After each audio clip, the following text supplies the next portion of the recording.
Good evening, and thank you for joining us tonight for our Village of Alsip Committee meeting. Today is April 26, 2021, and we'll call this meeting order at 7:35 p.m. Can you call the roll, please? Yes, Trustee Dalzell. Here. Trustee Zielinski. Here. Trustee Juarez will be absent this evening. Trustee McLaughlin. Here. Trustee Murphy. Here. Trustee Navas-Garza. Here. Mayor Ryan. Here. We have a quorum. Thank you. Please join us for the Pledge of Allegiance. I pledge allegiance to the flag of the United States of America and to the republic for which it stands, one nation, under God, indivisible, with liberty and justice for all.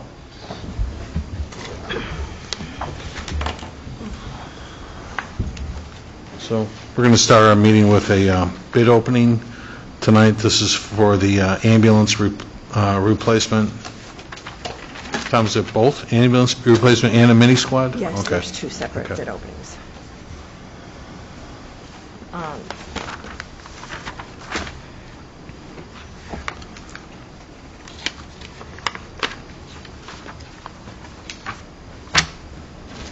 Very large binders here.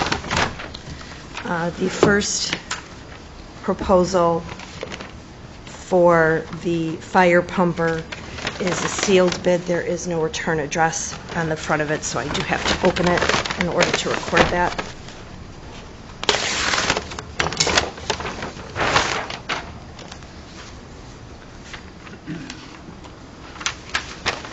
This is from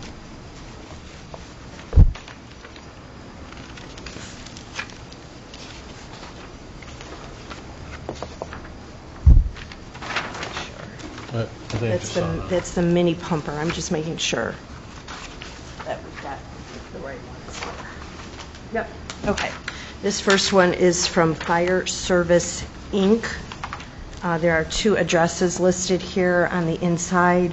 It is from 9545 Industrial Drive North, St. John, Indiana, 46373.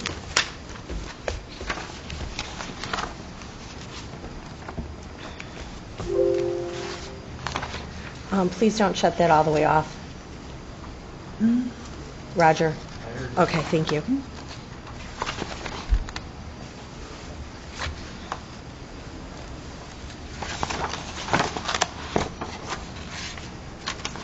I do have the base bid dollar amount here. I'm just trying to see if they've got the bid bond included, as was part of the requirements.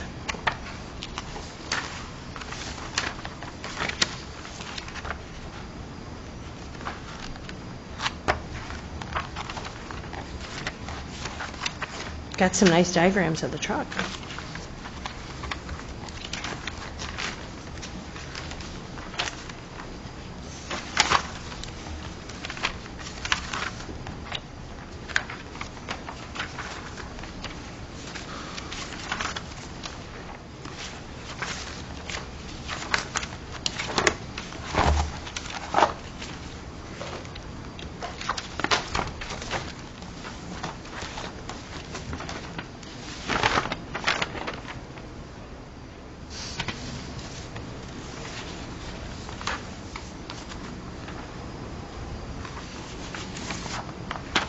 I do not see a bid bond included, but I am not eliminating the fact that it is not buried in here somewhere.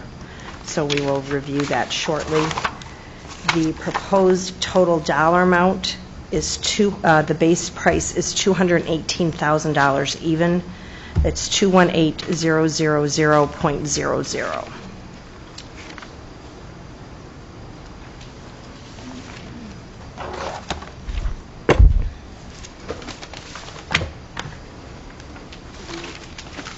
Second bid received is from Marion Body Works at 1347 Eastwood Drive, Aurora, Illinois, 60506.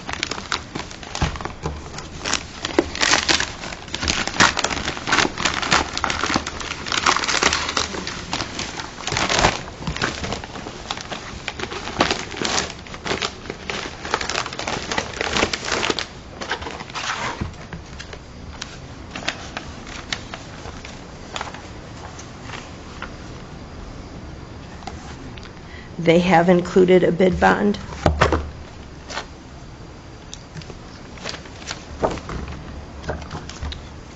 And their total price, FOB Marion, Wisconsin, is $261,702. It's 261,702.00.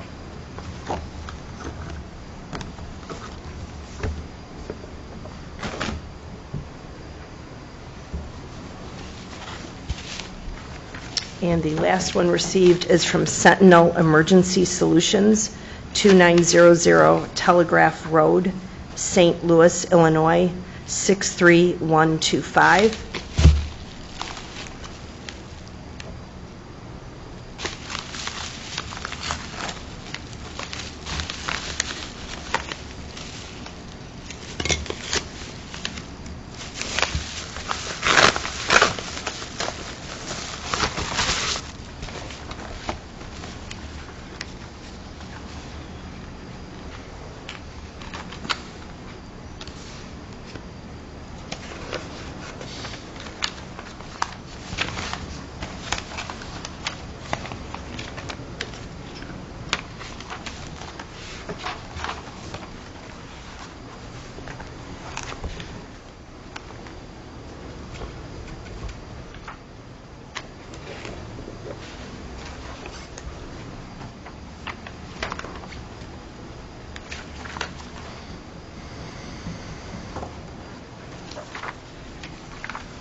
Chief Stasinski, I am not seeing a bid bond in this one either, but I will double check and review it. Their grand total is $190,697. That's 190,697.00.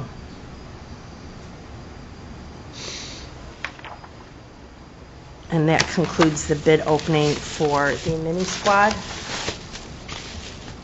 And again, Chief, I understand you're on vacation, but we'll scan it, and then they'll be, let Erica to let you know Okay. when they're ready for pickup. Okay, yeah, I'll be back in the office Wednesday for a while, so Okay.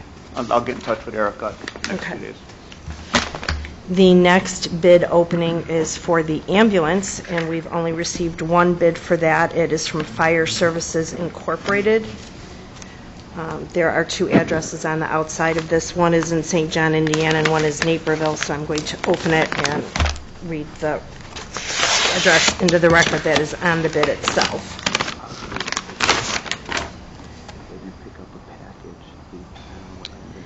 This is from Fire Services Incorporated, 1743 Quincy Avenue, Suite 155, Naperville, Illinois, 60540.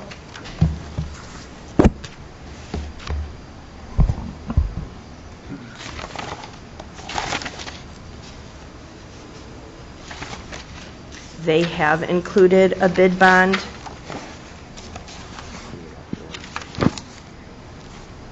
And their total final pricing, including the Ford GPC discount, is $248,558.00, so 248,558.00. Mayor Ryan, that concludes the bid opening. All right, thank you. Thank you. Chief, can I ask, who did we buy the last ambulance from? Do you remember? Fire Services, It was? it's a road rescue. They're their local road rescue dealer. That is Road Rescue was the brand Yes. of that? Okay.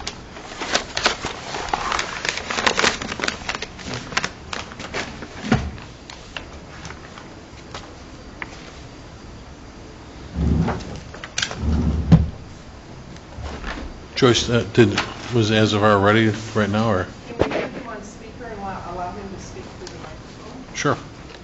Can't get the connection. You're not even- Okay. So before we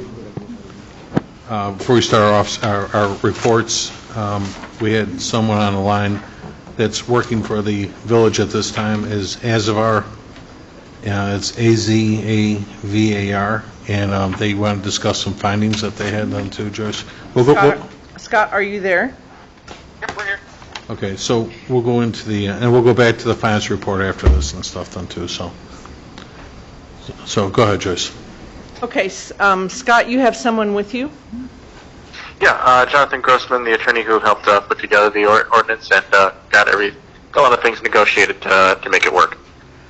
Okay, and I believe there were some questions about the impacts of putting the hotel motel tax on online travel companies and what effect that might have on the hotels. Can you explain more? Sure. So I'll start off and I'll let Jonathan Grossman, the attorney, take it from a certain point. So what this would do is the ordinance itself will make it so that the online travel companies are subject to the tax as well. And what's basically happening right now is that those online travel companies will purchase a group of rooms from a hotel at a discounted rate. So let's say they'll buy a group of rooms at $100 each, and then they will resell them at $120, for example, and they will then sell them at $120 to the general public. When somebody books a room, you're only getting the tax revenue on the $100 and not the $20 that the online travel company is charging. So essentially, you're missing out on that extra revenue, that extra tax revenue that's coming in off that additional amount that the OTC is charging. And so what will happen is this will not have any effect on your brick and mortar hotels. It'll just make it so that the online travel companies have to pay the tax on their share of that cost of the hotel room. Yeah, and what's the impact to us on that? We gain more revenue. I get that, but Yeah. I'm saying like what percentage, that kind of thing. Scott, do you have any idea what kind of an impact that might have? Do you have any idea how much hotel rooms are sold through booking? And I mean, I know it's dependent upon the location. Sure, it should increase it by about 5% in the average. So you should see in hotel motel revenues increase by about 5%. Okay. And it won't, as he said, it won't have any impact on the cost of those rooms on either. Did you hear that, Scott? No, I didn't. The mayor said he's asking if it will have no impact on the brick and mortar hotels. It will have no impact whatsoever. They won't know any difference of any kind. Okay. Obviously, the economy's tough right now. We're trying to do what we can to help Absolutely. our businesses, and I certainly don't want to, compound those problems and stuff then too, But how is it that we obtain, verify all this information? That was my next question, actually, here, but go ahead. And Scott, you can jump in, but in my past, what's happened is we send the ordinance, there might be a form that you fill out with the online travel companies too, to notify them that they need to start collecting this tax. And Yeah, then, once it's passed, go ahead. Once it's passed, we'll take care of everything in informing the online travel companies that they need to begin collecting and remitting. We take care of all that, and they'll do a regular filing, just like every other hotel. Okay. And how do we police it, I guess, is my question. Well, how do we police it now? I mean, in our ordinance, it says we can walk into the hotel and ask to look We at can their audit their books. book, sure. We would probably have to do that via online. I mean, Okay.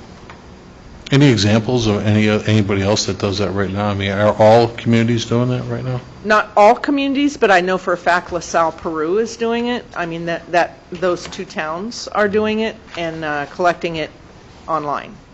They're also doing Airbnbs, which we are not, but Right. we don't have any. So there's definitely communities out there that are collecting this tax. Yes.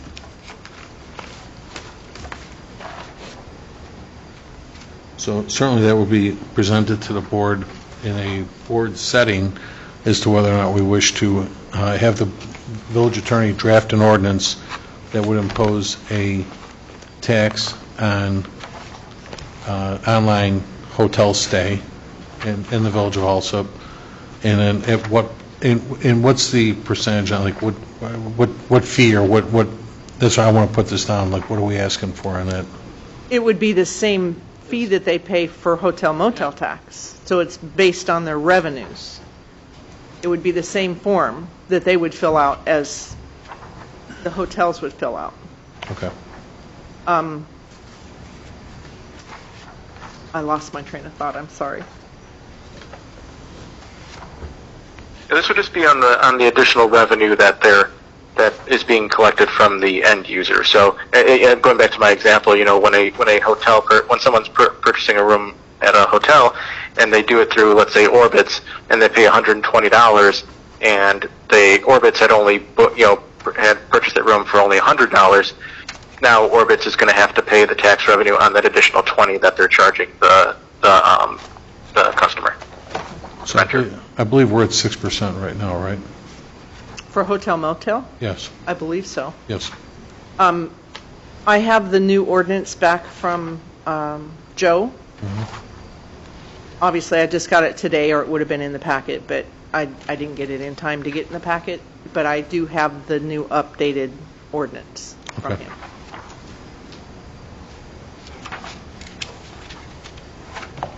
And this is Jonathan Grossman. Just to be clear, I think we're going to want to talk to you guys a little bit about some of that language, because we want to make this airtight, and the OTCs will exploit any ambiguity to not pay this tax. And that's fine. I mean, now's the time to exercise that language. So, yes, we can certainly do that. Great. To board, did anybody have any questions? Joyce, we can talk to you offline about that and work through that. Yes.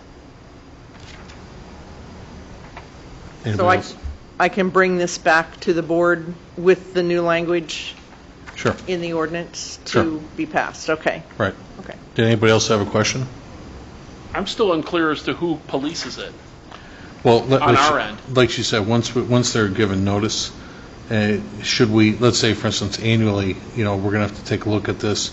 We might even start with that in the first year to get an idea. We'll have to audit that online service in order to see that they're administering this correctly and that we're collecting the right amount.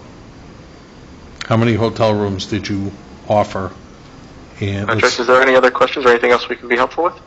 Yes, we're talking about how to audit this after the fact, Oh, I once see. we have this implemented. Hold on just a So, second. Mr. Grossman, Okay. Mr. Grossman, would we just simply, maybe even the first year, we have to set the bar at some degree of expectations. Would we audit in the first year? Would that be your recommendation? Did you guys hear that? No, unfortunately, we can't hear anything on the I'm other end. sorry. That's okay. The mayor was asking if we should probably audit in the first year, if we should attempt to audit these online travel companies in the first year. We can try. We haven't, because we've just been getting these them to comply with the new ordinance changes. So we haven't initiated a full audit yet, but it is in our plan to begin auditing on behalf of our clients. All right. And that's included in what that's in our thing right now. Okay. Thank you That's so fine. much. Okay. Now I'm good. Okay. Anybody else? Thank you for letting us help clear everything up. If there's any further questions, please let us know. Thank you. Have a good evening. You too. Bye-bye. All right, thank you, Thank you. Joyce. Okay. All right, we'll get back to our regular agenda then, too. So officers' reports, starting with mine. First, I'd like to thank everyone that helped out this past Saturday with our annual cleanup day.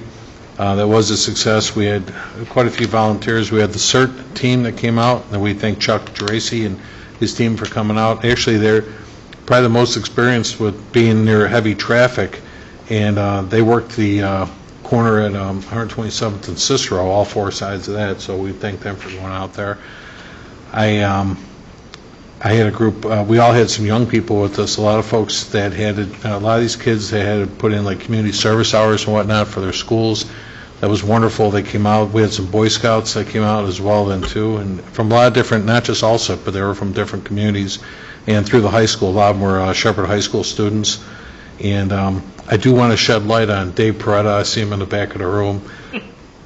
Dave Peretta and I are out doing the, did you ever tell your wife about that money yet, Dave, or no? Yeah, good for you.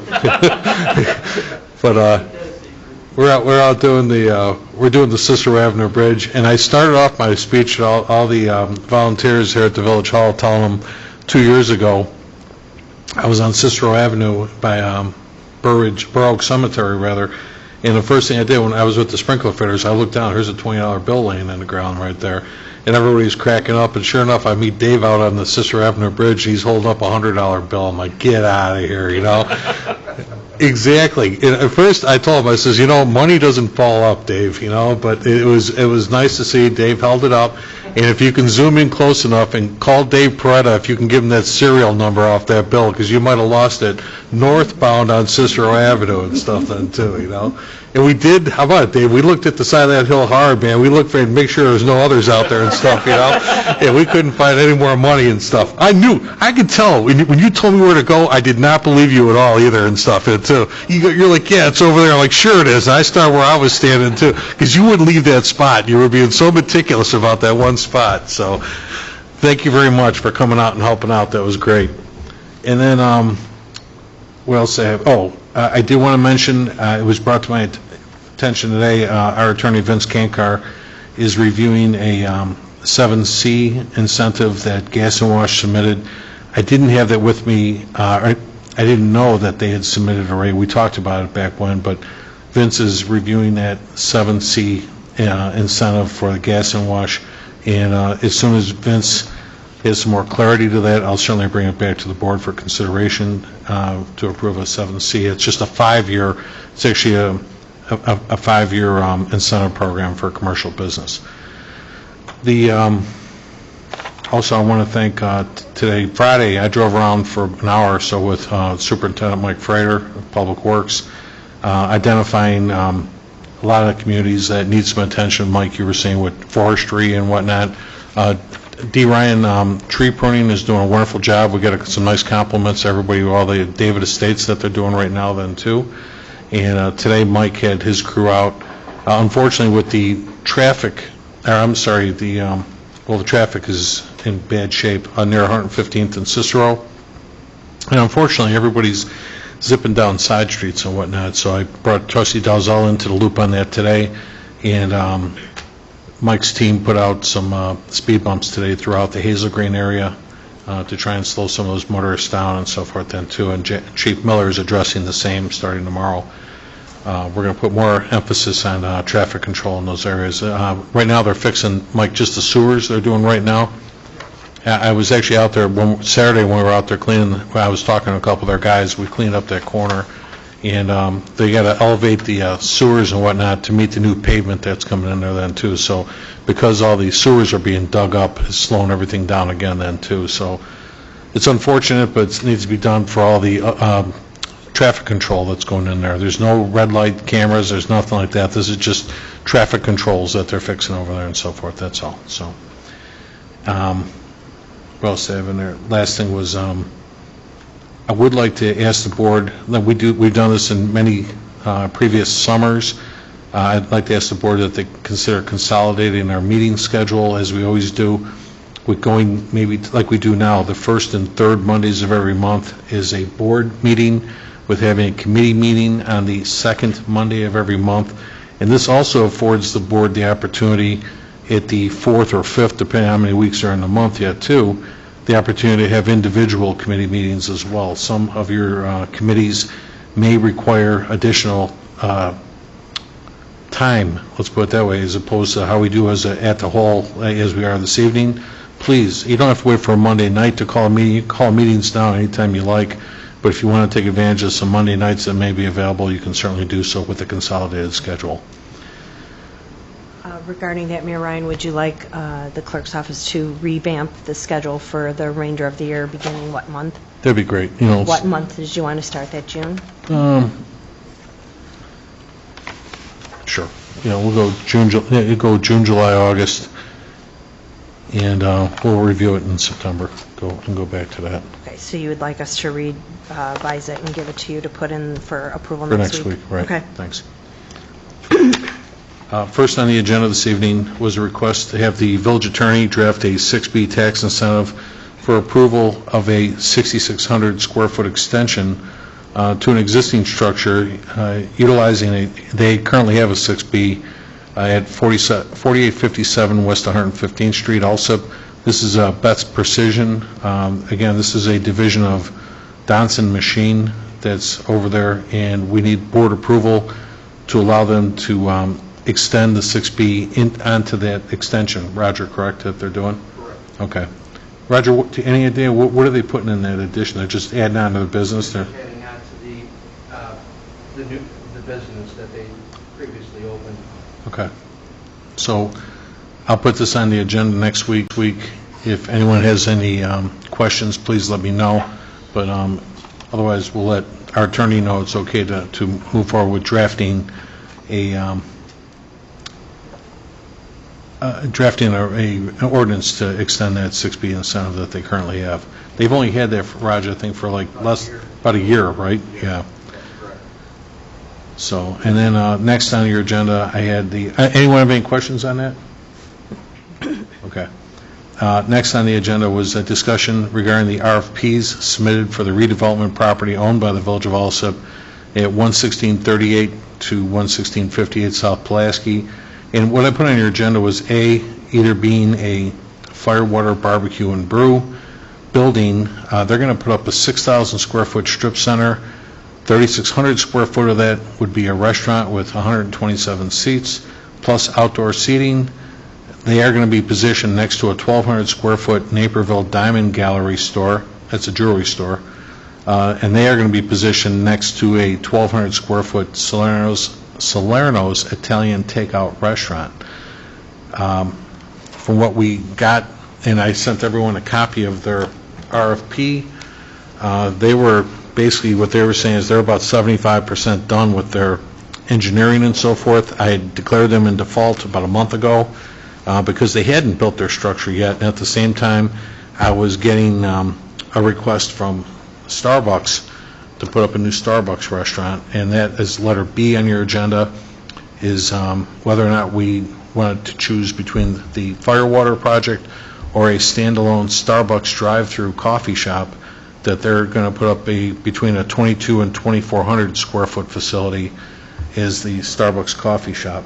Now, on their RFPs, both companies offered similar money as far as the property was concerned, but as far as retail estimated annual sales, Starbucks did not include it, I noticed, in their RFP, but they did tell me verbally they would be at between $1.8 and $2 million in sales per year, whereas Firewater, actually Starbucks didn't give us a estimated cost of construction here either. They do say in here that the proposed site plan and elevations for the project are included with this proposal, as well as photographs, and these kind of duplicate the look of stores that they've put up in Elgin, Chicago Ridge, South Holland, and Chicago. The building will include approximately 22 to 2,400 square feet of space. Site plan accommodates 20 plus parking spaces, provided ample parking for Starbucks operations, and dedicated a 7+ car stacked drive-through to help traffic flow.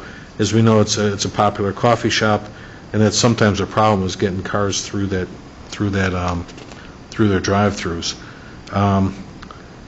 What they're saying in here is that the project will, 1, complement the other retail buildings in the neighborhood, and 2, provide a resource for other neighborhood businesses and restaurants. Glazer Development would purchase the property in the third quarter of 2021 upon issuance of permits and Starbucks waiver of contingencies, and weather permitting, they'll begin construction immediately. Weather permitting, construction would be completed and the unit delivered to Starbucks by the second quarter of 2022.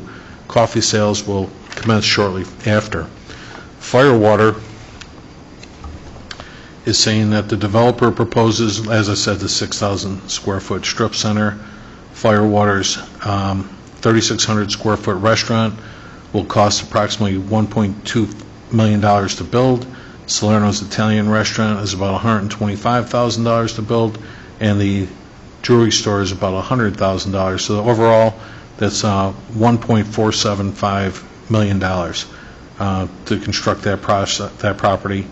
Estimated property tax will be about $60,000 a year just to start, and estimated annual sales taxes, benefits to the village.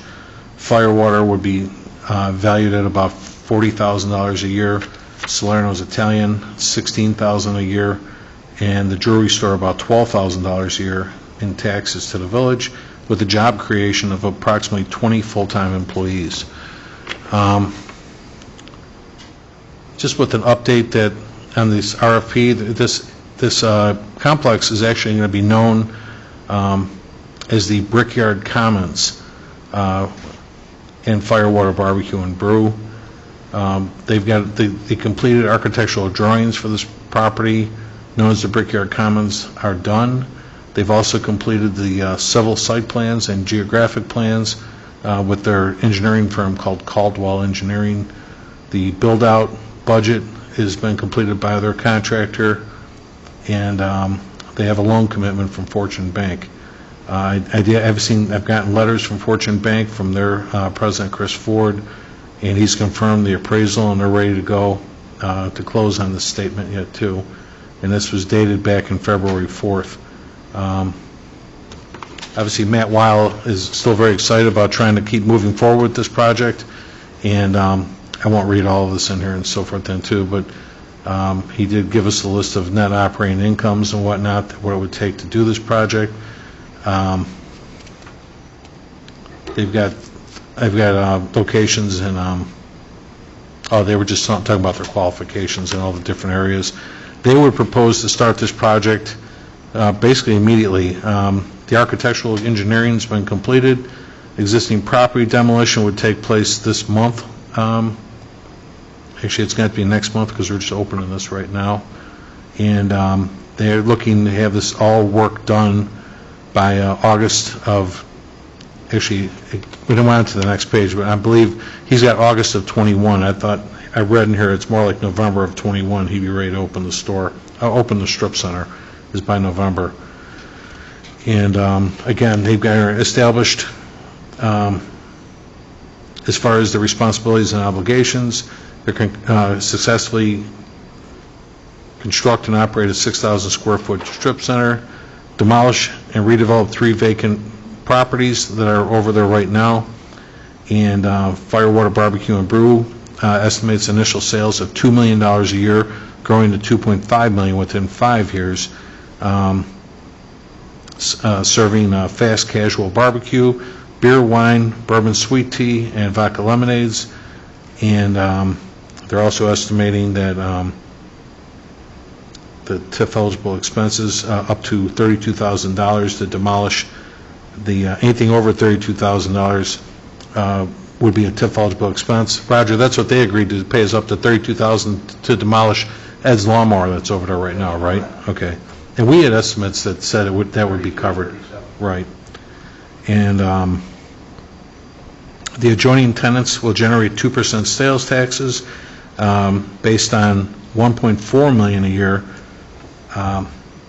between the 2 retail businesses between the jewelry store and Salerno's Italian is what I read. So I think it's a great number to speak of, but we could be talking as much as $3 million a year between all 3 parcels, as opposed to $1.8 to $2 million through Starbucks. Both great projects, and obviously it's a great opportunity for the village to take a look and see, do you want to have a sit-down, family-oriented business, a restaurant, I should say, with 127 seats, a jewelry store, and a takeout Italian, or obviously a national chain coffee shop to be in there at the same time. Unfortunately, with the footprint that Starbucks needs to do their, actually both of these entities, because they're both want to build sizable places, we don't have any place else on Pulaski to put them at this time, especially for the return on the investment. So this is what the board is going to be tasked with, is deciding which project they wish to pursue. Did anybody have any questions? Probably a bunch, no? No? I mean, I read through all the paperwork. I mean, there's a lot of reading there. Yeah.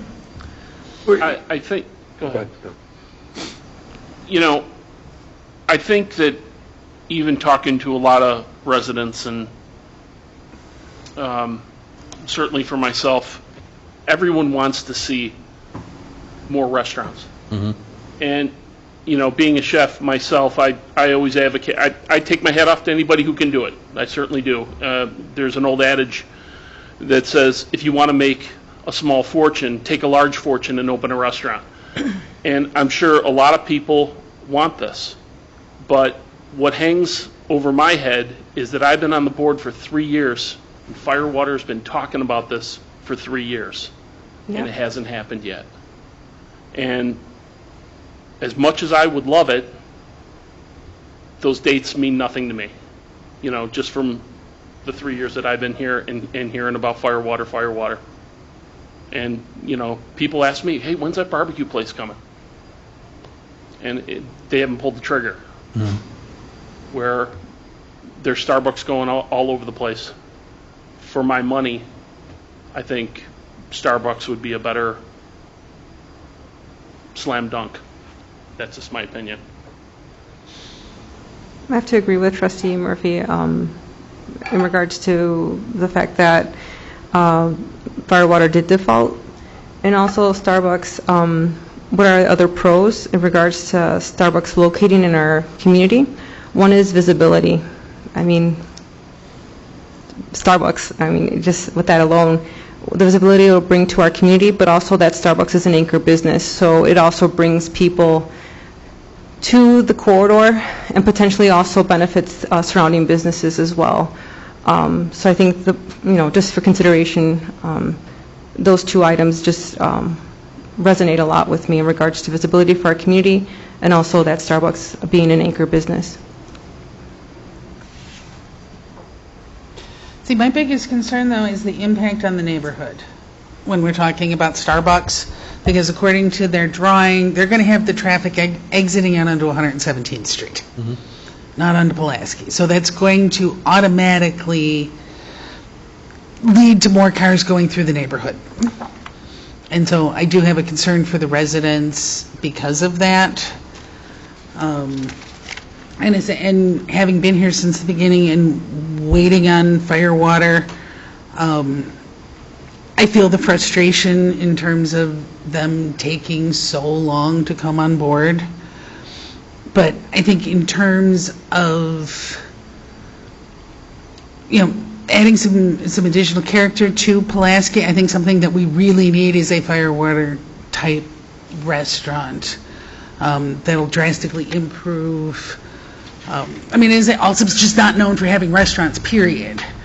We're all primarily fast food, and so to actually have a quality restaurant coming into town is something that have been really looking forward to. And despite the great frustration I've had over waiting on Firewater, I still think for the overall benefit of Pulaski, that is the better option. Is the restaurant, right, okay. But we do have other restaurants, and I mean, when you say quality restaurant, it's like saying, I love going to brunch with my kids at Eggman's, They're not open in the evening. But also then you have a bunch of young people that don't have anywhere to go spend their money, and Starbucks provides that outlet for them as well to hang out with friends and so forth, or have business meetings, and so I think there's also multiple uses for Starbucks as well. I might be devil's advocate too. I don't drink Starbucks coffee at all. You won't catch me in there ever. Me to just say what I just said. So, Unless it tastes like a milkshake, I'm not drinking it. No. Look at the size of me, so. And both sides make great cases. I was walking in this morning, and I was talking to one of the chiefs outside, and he goes, yeah, we mentioned this being on the agenda tonight. He said, man, I sat in line for 20 minutes last night trying to get my daughter one of those coffees or whatever, that kind of thing. I need a dictionary out of order. I'm the same way. I mean, I'm a very basic coffee person, but they do offer some wonderful products, and there's a lot to be said about national chains when they come to your community and whatnot, especially that particular location on Pulaski was a great location they have. And again, I'm voting in the event of a tie, but I can certainly understand Trustee McGlohorn's point too, that when you want to take your family out for a bite at night, where are you taking them to around here? I mean, even if you get even the other communities around us, be it Oak Lawn or Blue Island or even Crestwood for that matter, too. What establishments are you taking your family to right now and stuff too? And there's you got sports bars and things like that. Yet, right, too, and if your child happens to be under 21, you can't go there. Sure. So I don't believe that you need a national chain to have a quality product. So, and we have national chain coffee shops already on that venue. So, the Starbucks is also, as Trustee McLaurin brought out, is going to bring out some traffic issues. Not only the exit onto a residential street, but the backup on Pulaski to enter in when that driveway starts stacking up. As you've said, the service isn't instantaneous, so they're not flowing them through, in my opinion, quickly. You've got a larger footprint for the Firewater, the Italian restaurant, and the jewelry store. You're talking possibly double the sales revenue to the community, which is something that we are trying to do. One or the other, neither would be bad for the community, so I'm not opposed to it. But I think that when you take a look at what they're proposing at this point in time, there's a lot of restaurants, places to eat on Pulaski Avenue, and I think they're all great. This would, I think, diversify a little bit more to that regard as far as the offerings. My only hesitation with the Firewater is how do we guarantee it? Mm-hmm. well, it's all going to be done through an RFP as it's been done before. But how do we guarantee it? So, we've done it. You had time after time meetings, even in the literature, and that's the other thing is that to me the Firewater, they're more concise to regards of answering the RFP. The Starbucks, pretty pictures. I think everyone knows what it looks like already, but their offering didn't have anything in there. They don't talk about the full-time equivalents, whereas the Firewater project was 20 full-time equivalents. No, I'll agree. While we all understand what a Starbucks is, the RFP submitted by Firewater was definitely a little more thorough. And as far as getting them to get this work going, we do have timelines that they're going to commit to, and certainly we're going to include that in there, because they never closed on the property, I think is where we got stuck at. But now that the bank is committed to this and so forth, I think we've got a stronger commitment. Based on this letter, October. Exactly. September. No, I thought I saw in here that their bank said that. But they sent another one on February 4th, so Right. that's confusing as to why there's two different bank letters with two different dates. And this is when I was exchanging notes with the bank at the same time, back on February 4th. And the banker's note here, he just said that basically they are ready to fund this. This is date, you're right, September 28, 2020. Fortune Bank is pleased to inform you that Barton Real Estate has been approved. The bank's commitment to financing this on the above referenced business is subject to the following terms, and basically all of that has been met, as far as I know at this time. The closing for the proposed loan should occur on a date agreed by the borrower no later than November 15, 2020, and I can't explain why they didn't close on it, but which is why I took the steps that I did about a month ago to put them in default at that time. But certainly, when we did, they did immediately get right back to us and asked to compete for this RFP to obviously just recommit to this project, and understand that they will follow through on what they said this time. That's all I can say to the board. My personal opinion is that the Firewater is the better proposal, both in content and in substance, and I would be more in favor of that, but I'm not in favor of it if they're not going to do anything with it for another 3 years. And then, because of their hesitancy, we lose out on the more sure thing. Yep. So that's my truly only concern. I understand, and again, I was frustrated myself too, which is why I put them in default. What I could do certainly this week, we've got their RFP here. If necessary, what I can do before next week's meeting, I can certainly reach out to their bank. I've met the gentleman, Chris Fordy's been here, he's from St. Louis, and I can certainly get a commitment between he and Firewater to say that they are going to close and start construction on X a date and go from there. Something I can present to you folks next week. And obviously they said as much in the Starbucks project as well too.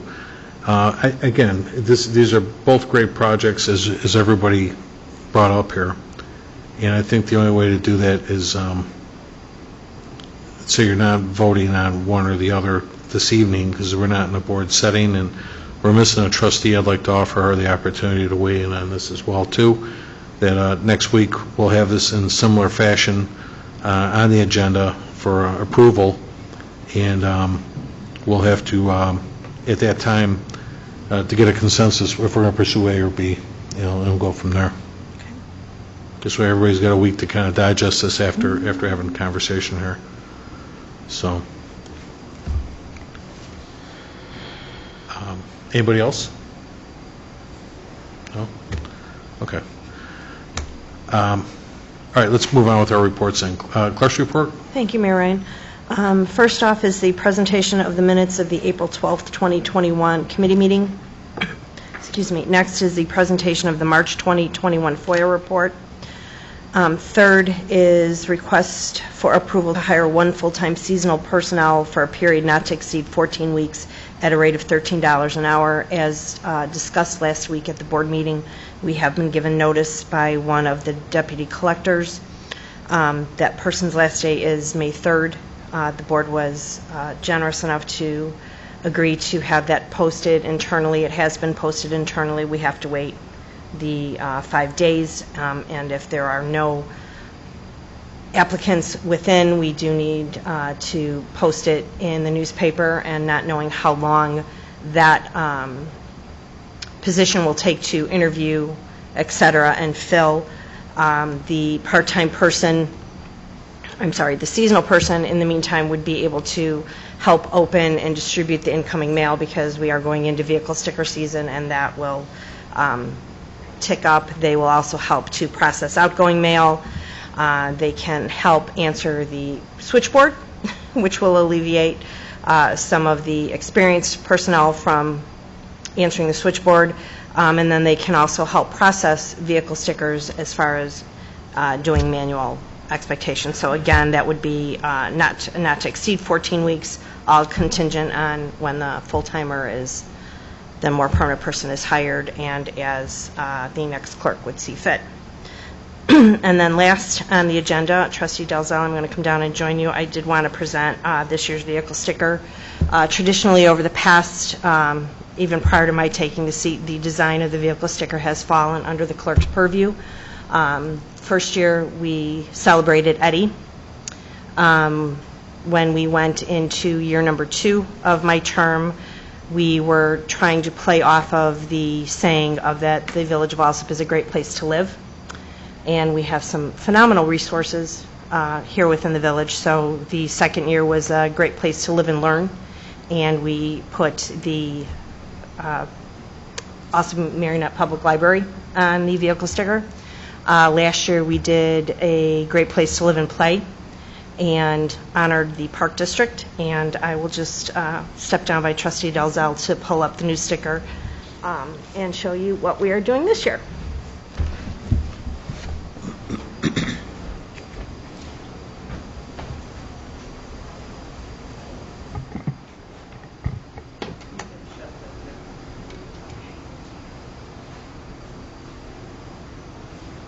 A couple years ago, the board agreed to have the existing discounted stickers for seniors or disabled be able to be handled through the mail. And then last year, the board also agreed to have a discounted sticker for veterans. Again, there's only one discounted sticker per household, which is $5. You can pay for your vehicle sticker online as well, up at the top of the landing page where it says e-pay with your water bill or your vehicle sticker. Then you get to the next page and you're going to do a one-time payment, and then you decide and tell what you want to do as far as doing a vehicle sticker. There is a convenience fee of 2.25% for a total sale of over $1. So on the $35 vehicle sticker, it's about 79 cents. And that's typical as we currently do it. So this year, we talked about it with the clerk staff, and we wanted to honor those that live and work in the village of Alsip, and we wanted to do essential workers. So everybody knows that this past year has been very trying. Essential workers are not just frontline police and fire. We have phenomenal police and fire. However, they are everyday people, from mail to truck drivers to nurses and doctors and paramedics, etc. So this is what we came up with, and if you want, I will turn so everybody here can see.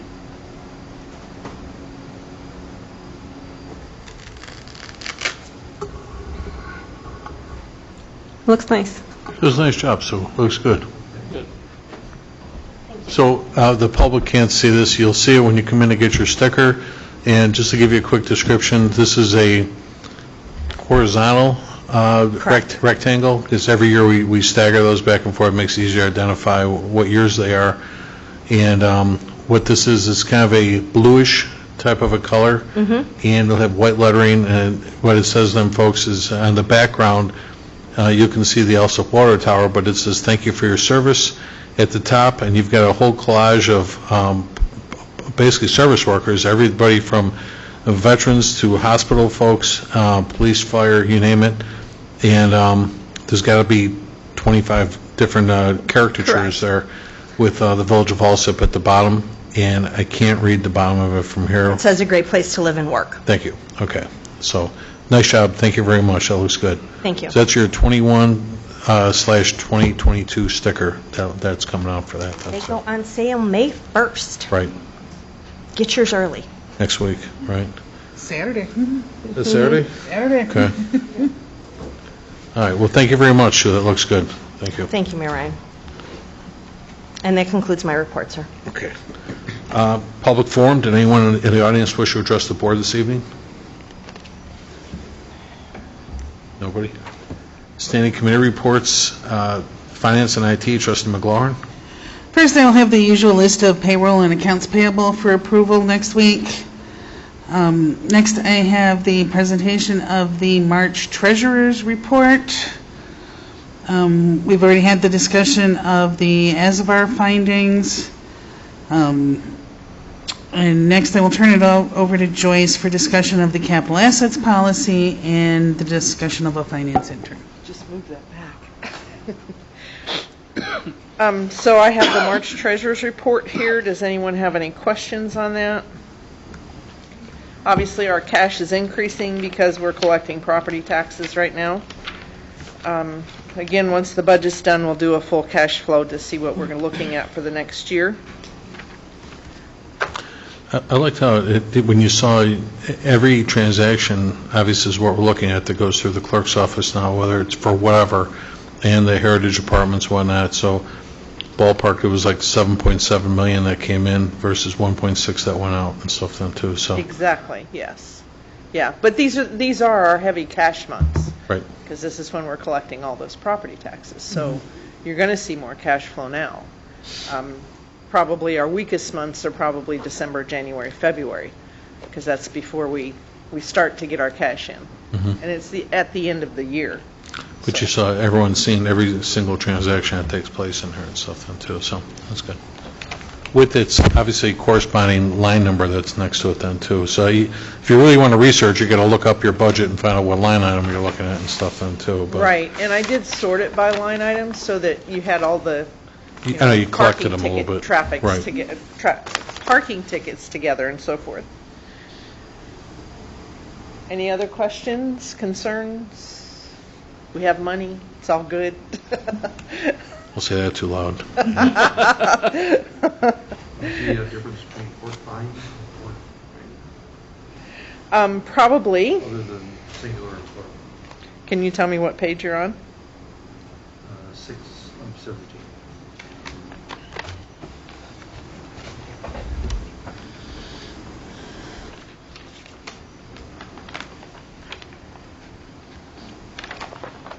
Off the top of my head, I'm going to tell you that I would bet that this is two different types of court fines. IDC versus MB?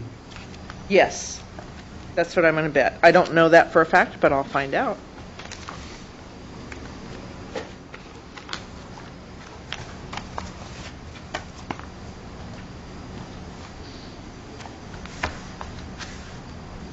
Okay.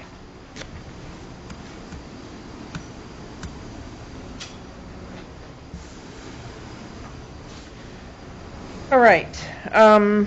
Next is the capital assets policy. I have updated that. If you want to take a look at it. There were a couple of requests last time. One was to update the thresholds. So I did some research. And then the thresholds are on page 2. I looked at the uniform guidance, the federal law on grants, because I used that to base the movable equipment threshold. And so what was on the uniform guidance for other things was like computer software, leasehold improvements, depreciable land improvements, and infrastructure basically had to do with whether it was a micro purchase or a small equipment purchase, or I shouldn't say small equipment, small purchase. Micro purchases are, I think they just changed the law to be under $10,000. And with a micro purchase, you don't have to go out to bid, you don't have to have quotes, you can buy. With a small purchase, it's up to $50,000. And on a $50,000 purchase, if you were using federal funds, you have to have 3 quotes, which starts to tell me that that's more serious than anything below that. So I set the limits, the thresholds on the equipment, the software, the leasehold improvements, the depreciable land, and the infrastructure site improvements to $50,000 to match with the small purchase through the uniform guidance, so that we would match with, if we were to get a grant and we were to do any of these improvements or buy any of this software or improve any depreciable land, it would be set at a threshold that was recognizable via the federal law. I left the buildings and improvements because the buildings and improvements were not addressed in the uniform guidance, because you don't really use grant money to update a building. So I left that at $20,000. So those are the adjustments that I made on that threshold, on the thresholds. The other thing that I adjusted was the actual acquisition process, which is on page 6. So if you remember, I had it going through several committees. So I removed those committees and streamlined this so that acquisition during the budget process would require that the department, during the preliminary budget preparation, communicate capital needs to the finance department for inclusion in the capital planning tool, and then submit authorization for capital asset requisition to the department committee, in other words, at this meeting, during the budget process with funding details at the committee meeting. Once again, the board would approve the whole budget. So in other words, everybody would bring their acquisition requests to a committee meeting to be signed off on. And then if you acquire a capital asset outside of the budget process, then pretty much it follows kind of the similar process. The department would communicate with the finance department to determine the funding for the capital need and have the asset included in the capital planning tool. They would then submit the authorization for capital asset requisition to the committee meeting. And again, the board would have to review, approve, or deny the authorization for the capital asset. So I've streamlined the process quite a bit. Is that what you were looking for? Always. You know, yeah. No, Joyce, more paper, come on.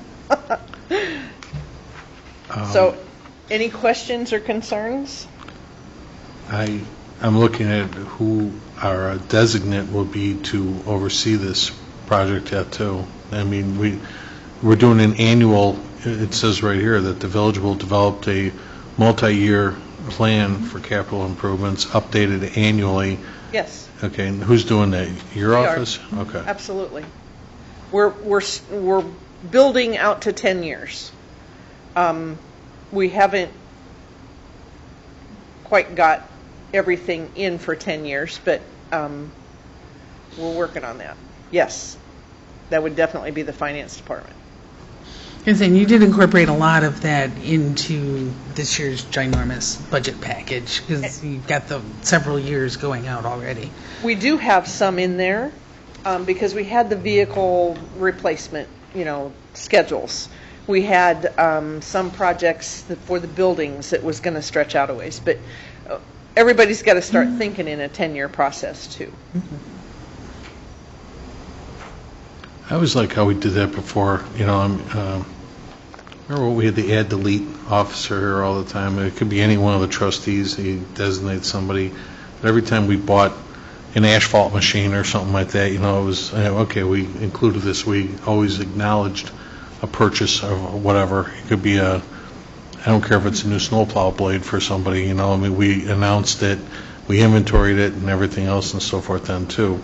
Obviously insured it and so forth then, but I'd like to go back to that just for another set of eyes on this kind of thing too, where it doesn't get away from us. That's one of the reasons I included the village property as one of the committees, because it's all village property. It has the village of Alsip as the owner on everything. So that's one of the reasons I had included that committee. And I appreciate you looking into the leasehold improvements too, or all the leases that we had and so forth on here too. So look at the boat launch. Look what we're doing at the boat launch. We're spending a lot of money on that piece of property.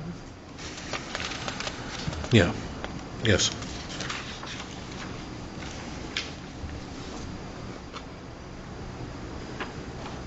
Again, this policy is necessary and required due to the fact that we've been cited via audits that we don't have a way to capture capital assets, monitoring them, and then removal. So this is key that we have this policy in place.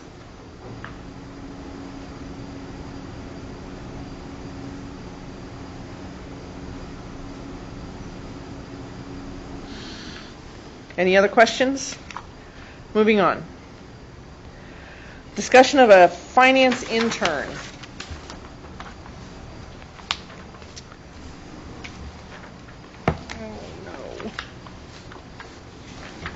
I guess I don't have his resume. We don't want his resume. I don't have it You with me. need to justify the job. I printed it.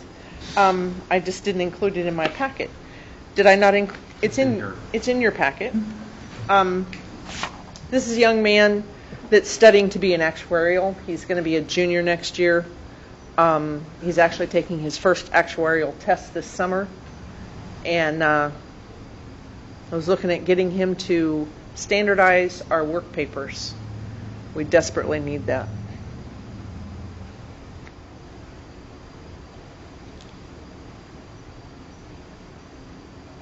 So I'm looking at the memorandum that you sent out yet too. So you're looking for a 9-week use of 10 to 15 hours per week.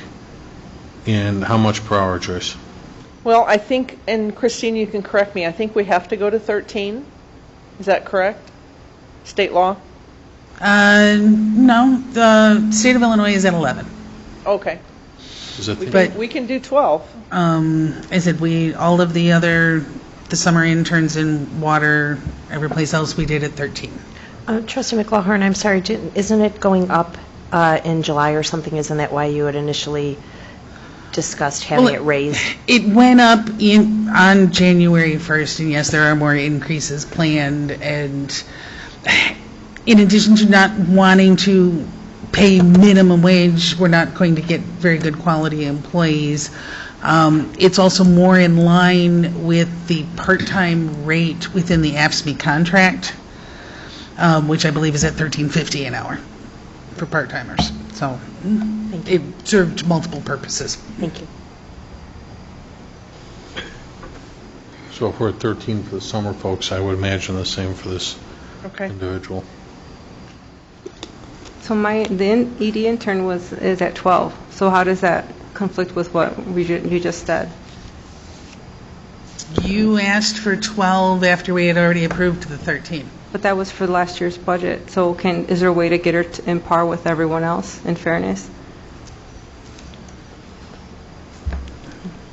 Make a new motion.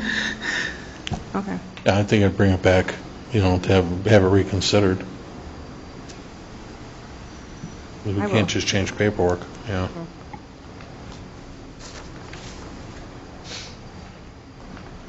If there's no other questions, I'll move right along. Thank you. All right, thanks, Joyce. Next, Fire Committee, Trustee Murphy. There is no official report. However, I was informed by the chief today that at 3:30 this afternoon we had an incident outside of Fire Station 1. There was an accident involving an ambulance. From the way he described it, the ambulance came out to go on a call, and a car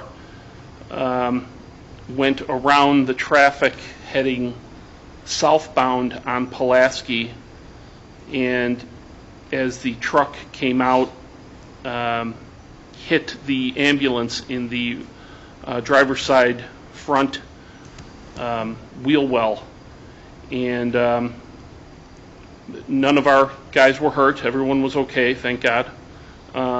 This individual had no insurance, was given 4 tickets, had an expired license, and the ambulance will be out of service, unfortunately.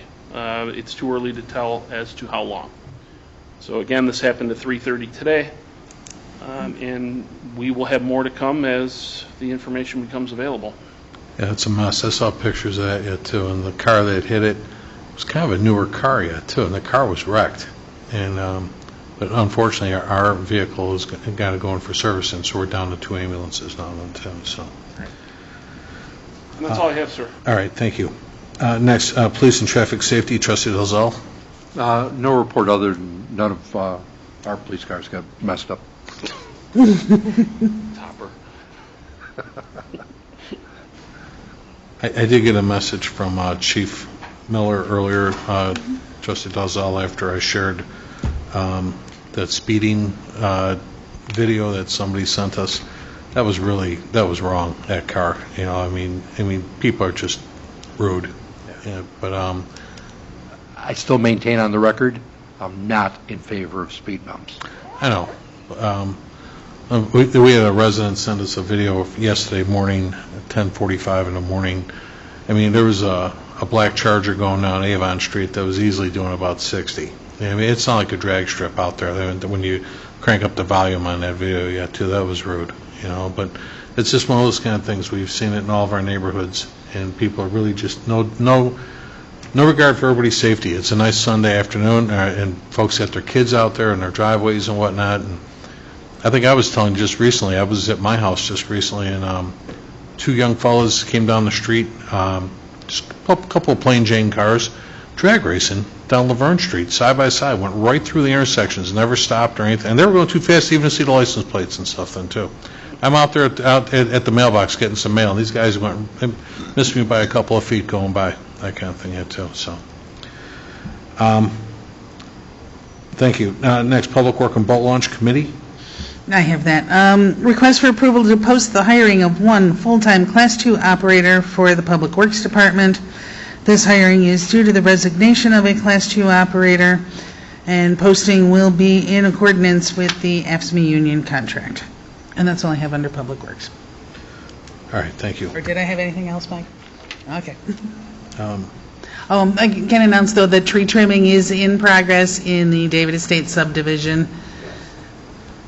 And no, that's it. Mike, you still have to, you're going to advertise in-house yet and everything, yet, too, just in case anybody wants to switch positions around here? Okay. Okay. Mike lost a guy to the Chicago Fire Department, actually. The guy got a new job, so. Next, Sewer and Water, Trustee Nava-Esparza. Discussion regarding the proposed FY 2022 water rate ordinance. The draft ordinance was included in the packet, and I can just read some of the information. The City of Chicago will increase water rates June 1st, 2021 by 1.1% based on the change in CPIW for the 2020 calendar year. The current rate charge to the village of $4.08 will increase to $4.13 per 1,000 gallons purchased. And it goes on to highlight a couple of the changes and increases. The water commissioners here, if anyone has any questions about the draft. Dan, can you come up to a mic, please, real quick? Thanks. So I asked Water Commissioner Dan Triben to take a look at our rates. Over the years, we've had many senior citizens approach us here on the board and ask if there's any relief we can offer seniors on minimum water usage. And Dan, go ahead if you want to give an explanation of what you looked at. This is your study. Certainly. So just, the ordinance itself is broken up into 4 parts. The one part is pretty straightforward. Palos Heights and Crestwood, their rates will also increase, and that's calculated based on their contracts. This year it'll go up 4.8%, so a lot more than the 1.1% we're looking for all our other rate classifications. And again, be clear, Dan, it's not just because our rate went up, it's also covering the maintenance on those lines and stuff Correct. too, right? Correct. So the second part of the proposal is, again, passing along that same 1.1% to all of our other rate categories. You can see through in the breakdown what those increases would be. For 5 cents would go to Chicago, the additional 4 cents would go to our operations. So a total of 9 cents for the majority of our customers. And as the mayor said, he had asked for me to look into creating the senior citizen discount. On the last page of the proposal I gave you, it essentially lays out what we did to estimate those costs, and how many residents would be eligible. And based on senior citizen discount vehicle stickers, we used mostly those numbers and rough consumption numbers based on a lot of our seniors, and came up with the amount that it would cost or affect our overall budget. And you can see from that, we're looking at anywhere between 1,500 and 1,700 seniors in residential homes that would be eligible. So that includes, residential homes as well as townhomes. We're not talking about apartment buildings or condos, because those are charged, per structure as opposed to individual units. So the overall cost would be about $50,000. So again, Dan, going back to how you've got this residential senior discount, and again, what Danny, again, just to be clear, what he did was he took, let's say he used the same structure we use in vehicle stickers where 1,750 people, 62 years of age and older, correct, Dan? Correct. Okay. Where you get discounted stickers. So you're saying the standard rate is $8.03. That's per 1,000 gallons? That's the proposed rate for the standard increase for this year. That's the proposed That's rate. including the increase. Yep. And then the discounted rate would bring it down to $7.23, which actually represents a rough resident savings per year of $28? Correct. Okay, so you'd save $28 a year on that. Okay. And the overall revenue change would be $50,400 should the board decide to implement that discount to seniors. It's $50,400 reduction in revenues coming into the village. Correct. Gotcha. And so on that last page, basically I've laid out what that increase would do to our revenue, and you can see the bottom line roughly would be about $190,000 increase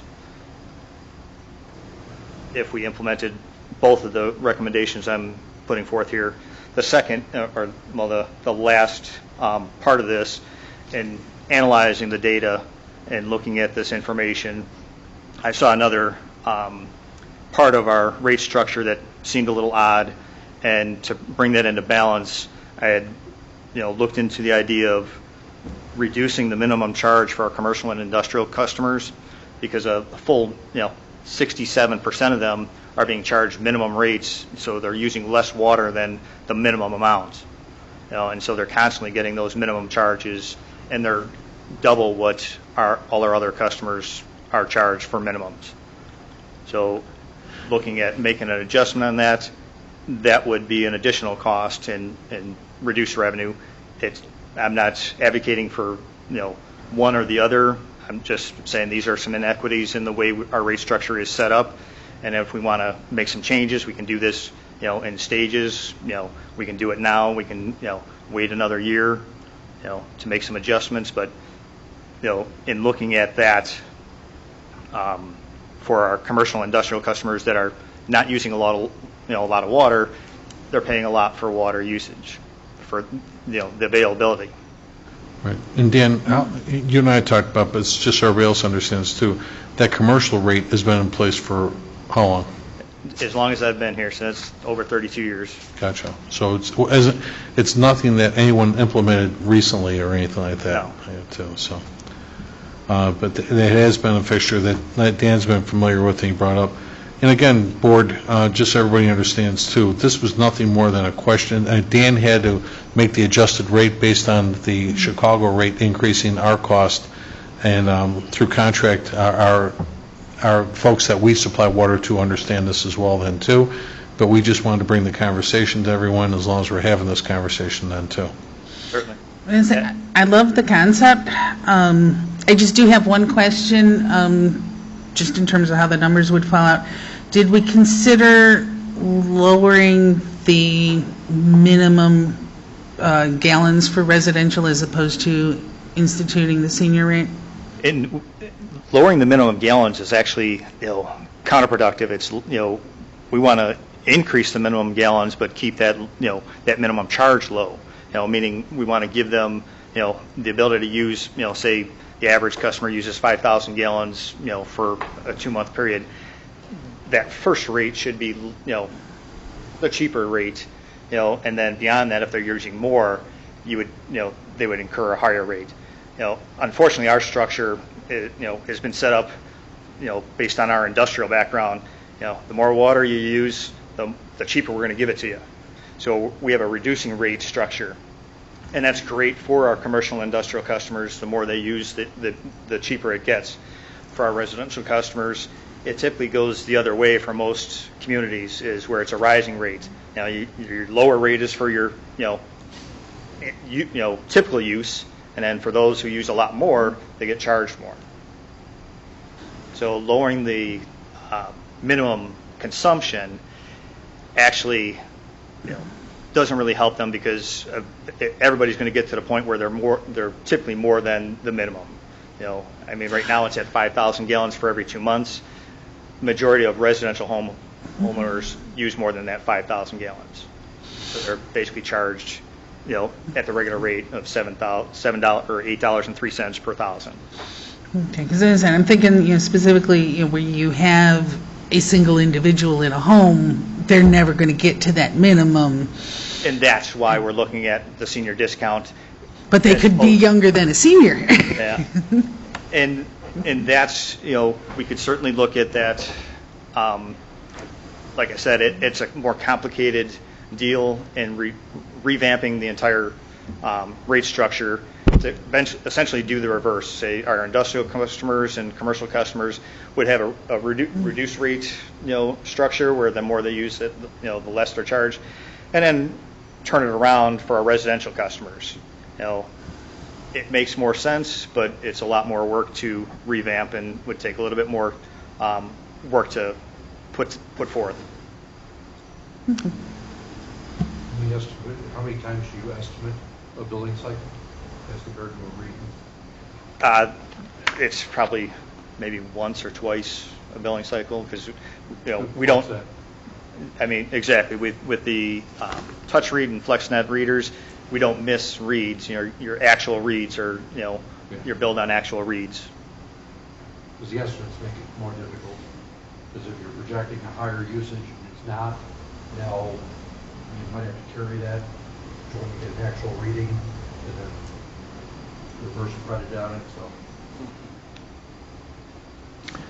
May I? Go ahead. How would seniors then, would they have to come in and apply? Essentially, yes. It would be similar to the vehicle stickers. We'd require, obviously, photo ID. Sure. And then we'd also require that, proof of residency, whether it's a tax bill or a lease agreement for the property. Okay. And obviously be the one, the account holder for the water account. Right. So we don't have to take action on this right now. Dan did have to bring up the fact that there is a rate increase right now. We can do this in stages, as he said, whether or not we want to do both at the same time, if the board wishes to identify with an adjustment to the commercial sector, as well as the seniors, or just the seniors at this time. Either way, but we had to have this conversation tonight about the adjusted rate, and which is why I wanted to bring it to the board's attention if you want to make any changes at this time. And we have a little bit of time in that City of Chicago's rate increase is effective June 1st, so we would certainly wait until June 1st to have our rates effective as well. Right. So while I was the one asking about the discount, Trustee Navas, certainly it's your committee. If you want to bring that to the board, or if you want to make that a motion, put that on the agenda, that's up to you. Okay. Okay. Yeah, and then, like I said, we could certainly put it on the agenda as a multi-pronged vote where you approve one or the other, or if you want to take a consensus and give me an idea how we want to draft the ordinance for the approval, I'm fine either way. In other words, we got next month to get this done. It's just that we had a conversation now. And so you want to talk to your committee, let us know what you want to do. Okay. All right. Go ahead, Can I Jeff. ask that Dan speak quickly to the software that we looked at today for the work order processing? Oh, yeah, Dan, you weren't here for the budget discussion, but Joyce was saying how you folks had a discussion today about work orders. Originally, and Mike Frater's here as well, too, but the software that we use right now that, let's say, your workers get on their tablets, I was always of the impression that was just kind of an in-house, or is that available to the public to give you guys a work order? No, we don't have anything available to the public currently. The Central Square has a work order, system built into it. We utilize that for in-house. So when we get a request for a work order, or we deem it necessary to go to a residence for one reason or another, we use that in-house software to create the work order and track that work order. Mm-hmm. Beyond that, yes, it's not accessible to the general public. It may be as we move to click to gov. because that's where, it's on our online portal for our customers. So they'll have access to their account, and it may be able to help them generate and essentially automate the process for us generating the work order. So Joyce was saying you folks liked the presentation that was made to you on this new work order process? Certainly, and that would govern everything beyond what Click2Gov could handle. So, Central Square handles all our, water billing customers, but we have a lot more work outside of what Central Square tracks. All our, infrastructure, our buildings, our vehicles, and that's something we do not have a piece of software for, and that's all done by paper. Okay. So you're in favor of, Dan? Yeah. Certainly. You too, Mike? You like it? That's what Joyce was saying. You guys liked it and stuff. Okay. I'm sorry, Roger, you were in that too? I thought you were off today. Okay. Were you here today? No, I did the Zoom meeting. Oh, okay. Let's say I called you earlier. I didn't get you. You saw it was me and want to answer, But no, thank you very much. You agreed as well too for your guys for the inspections and whatnot. Okay. Not so much for the inspection, but for possibly use at heritage. Okay. Right now, we have an in-house with the HDE. Thank you, Roger. Right now, we are presently using the HTE program for the building, so I would stick with that on that end of it. But as for the heritage complexes, I would like to move the work orders to that. This way, there's a record of it, and it's all electronic. We'd get rid of all the paperwork. Okay. All right. Thank you. Thanks, Dan. All right. Anything else? Let's see. Was that Trustee Nava-Esparza? No, that's it. Okay.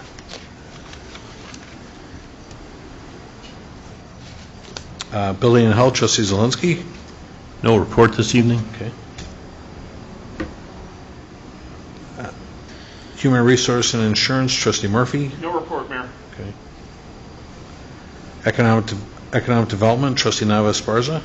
Thank you. I had discussion regarding the creation of a community development director or director of community development position. And at the meeting earlier at 6:30, I gave a brief overview of pretty much just a vision that I had for a department being created that would house this community development director. And again, I tried to highlight the differences between hiring an economic development consultant versus having a full-time staff person here focused on community development. And I'll repeat that again, just in case people are viewing this meeting but not the previous meeting, is that an economic development consultant would be more focused on, let's say, filling a vacant property or finding a suitable business to occupy a vacant parcel. And pretty much that's, they completed their task. Whereas a community development professional would look at a comprehensive view in regards to connectivity, impacts on public health, environmental impacts, also working with other department heads in regards to addressing other concerns.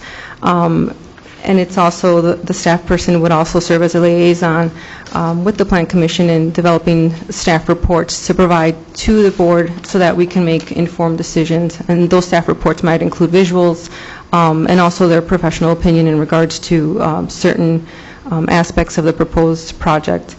So again, the long-term role of this staff person would also, we have comprehensive plans and a Pulaski action plan that are just kind of sitting there, and just having a staff person taking that lead and integrating that into some of the decision-making process that the board makes by having someone revive that plan or update it, and also any other recommendations that they have to enhance our community, and also for us to consider in regards to community development projects for our community. And that's why I also provided via email some sample job descriptions. Also highlighted that Oak Forest, for example, has a community development department, and I can provide additional materials if needed before this is considered up for a vote. So I hope that the board considers this, and if they have any questions, to please feel free to ask now or via email as well. And that's all I have. Is it my biggest concern at this point in time, because I did read through all the information that was provided, but in terms of what the other communities are doing and the information that was included, a very large percentage of those activities identified are already being done by Roger. He's already reviewing all the plans, meeting with the businesses, going to the planning and zoning hearings, validating that all the criteria are met, or what he's not doing is being checked up front by the people in the building department. So initially, I think we definitely need more in-depth discussion and more detail in terms of what this person would do, because I don't want to disrupt what's already being done by the building department. They're doing a very good job at what they're doing. The problem, so, is Roger's working 70 hours a week. Exactly. I totally agree with that, but at the same time, Roger also has it in his budget for an additional head. So we definitely have a conflict going on here, and we need to come up with an overall plan in terms of which direction we're going to go. That additional head, I believe, is for Heritage, though, specifically, for what I understand. No. No, it would be an assistant to myself. So then it'd be a duplication, or what are is there a job description for the proposed? Basically, what I'm doing, they're going to follow along with me and learn everything that I'm doing. This way they can obtain most of their certifications, along with taking care of some of the heritage work that will need to be completed. But I'm more than happy to sit down with you and devise a plan. Because I've seen it structured as well, where I think we've had a conversation where there's a community development department, but they do have a building commissioner and a community or a village planner professional that is working together with that building commissioner, not necessarily taking over, but working hand in hand with them. And I don't think it'd hurt to have a second set of eyes, but also different additional skill sets as well that, this professional would bring. I think everyone has their certain gifts and talents, but I think exploring this as an option, and I interrupted you, Trustee Duzall, you were going to say something, but I think that we would have to sit down and see where we could see potential overlap, but also what are some key differences that each proposed description would entail. I liked all the things that you had said with regards to what could be done and what should be done. Some of my thoughts is that a lot of that is already being done presently by the mayor, and certainly if we've missed out on an opportunity, I'd like to find that out, which would give more credibility to this position or that person with that specific skill set. My one hesitation that I have is I believe we had two people in the very same position, more TIF-oriented towards Pulaski Avenue, but in my personal opinion, both of those things were absolute disasters. And so, again, the bad taste of that sits with me with regards to those people earning a check, accomplishing nothing for a long time. Well, that's the contrast I was trying to highlight with the economic development consultant at 55 or 50. And again, what a consultant would just say, I did make some phone calls and we try to get a business here, and that was another iteration. But okay, we had right, two people. Yeah, there was actually an economic development person here in the past. It's not a brand new concept for the village. It's just it failed miserably before. Okay. How many years ago was that? I like what you presented. It was before my time. Yeah, I like the idea, but it's just, I'm hesitant because we've had people and we didn't have, in my opinion, the proper checks and balances to make sure that they were held accountable for things to be done. There was. Well, I'm just trying to also set the foundation. In 4 years, who knows if, I'll be in this board or in this position.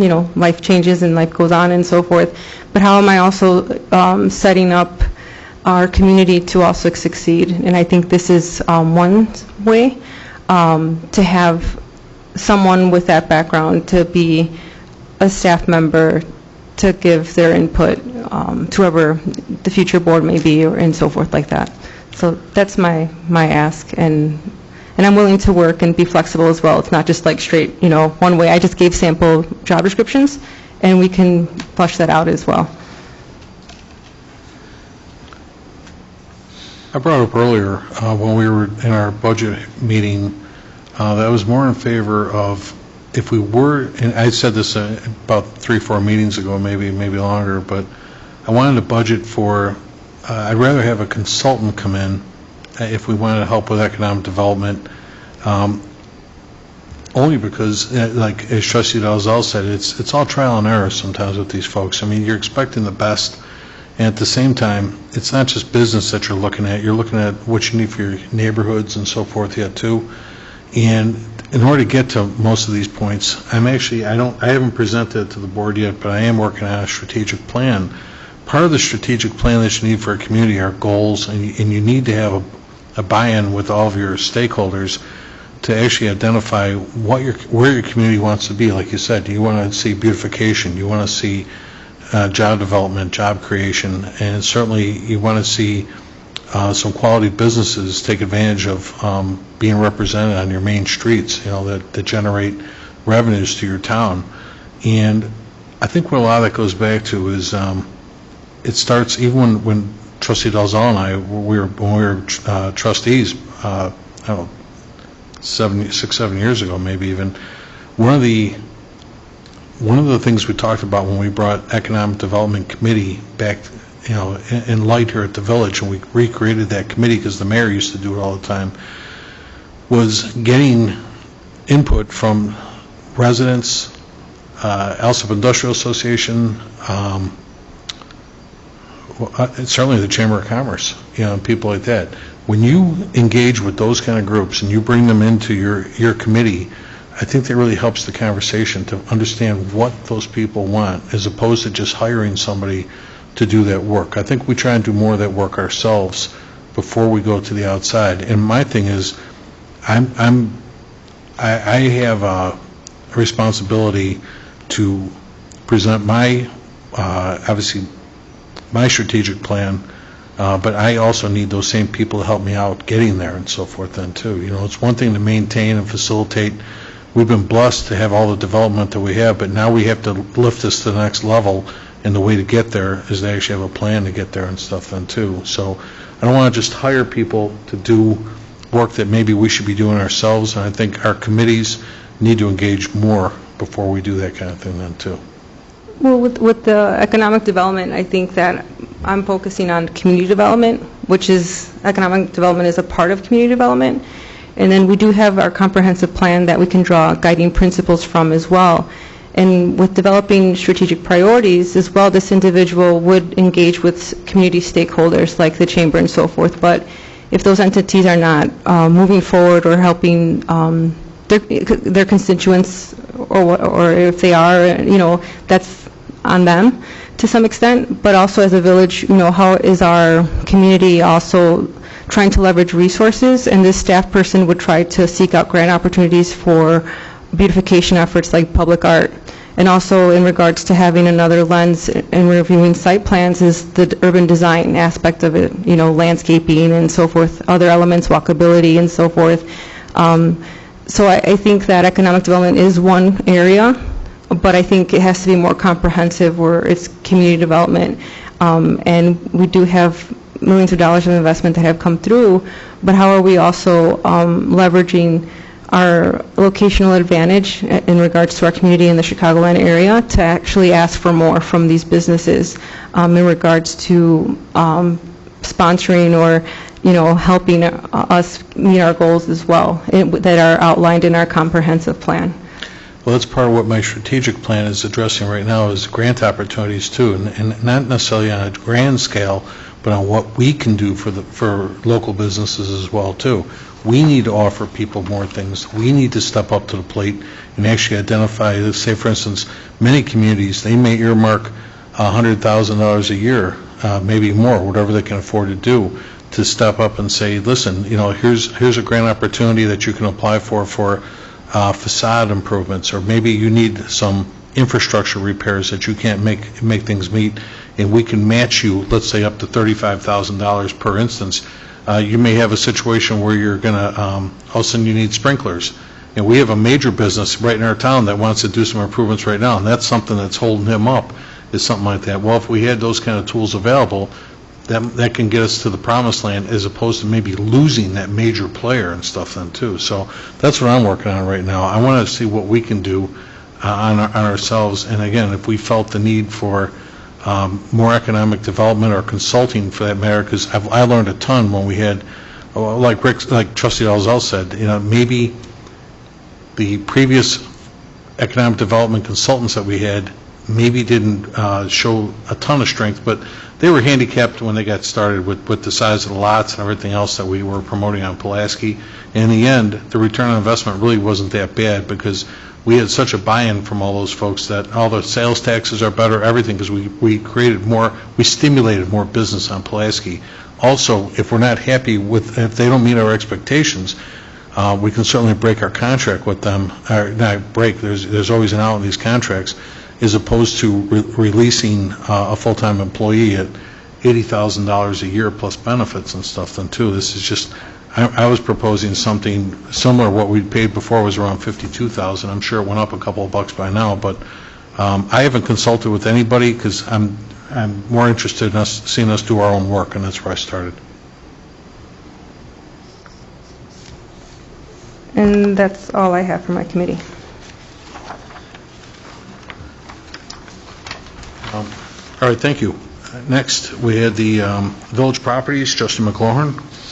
Okay, I just want to let everybody know, we ran into a little bit of an issue at Heritage 2 in terms of getting the carpet replacement done.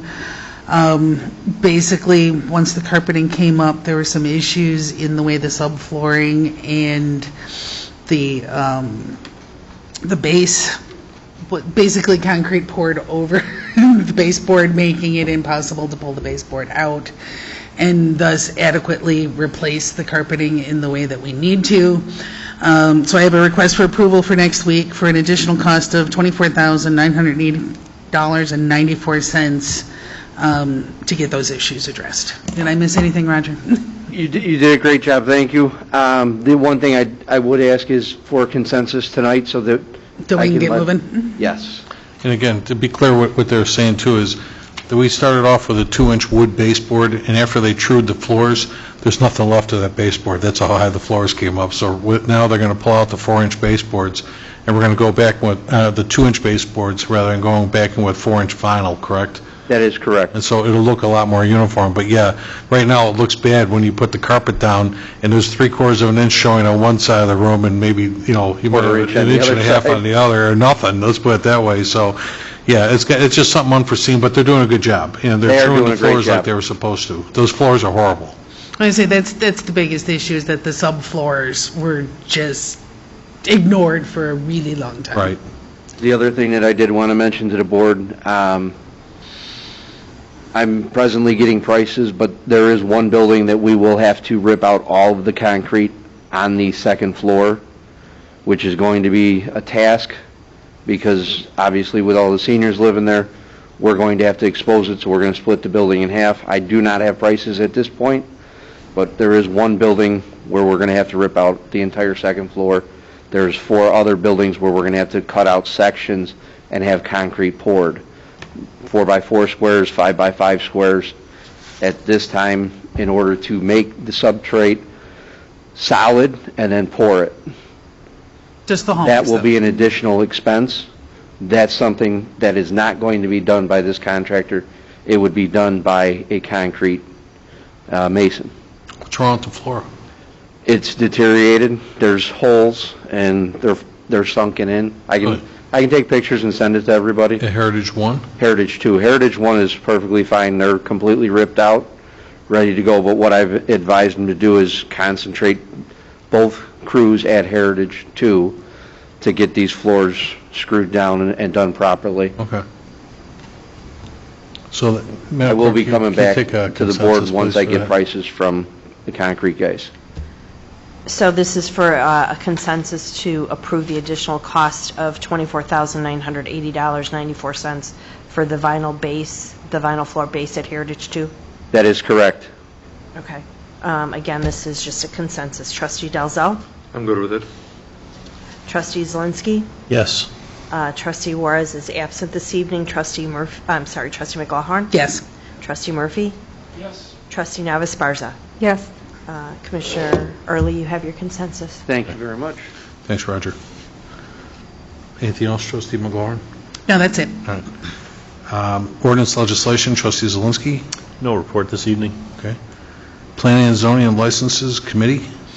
Under Planning and Zoning, there's a presentation of a list of licenses dated April 12th, 2021 through April 23rd of 2021. And that's all I have, Mayor. All right, thank you. Under presentations, petitions, and communications, Trustee Navas-Barza, you had an item here? Yes, I have a discussion regarding the implementation of a social media use policy. For the Village of Alsip, a draft policy has been created utilizing the Illinois Municipal League's social media use policy template, which is on their website. So I drafted, based on the template, just inserting the village's name, but I also had sent a version to Mayor Ryan and also to Charles, our HR manager. And Charles added some language, or he made some edits.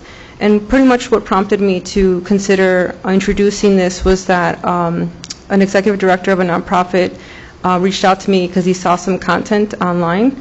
And then also a resident reached out to me and also saw some content that was posted online as well.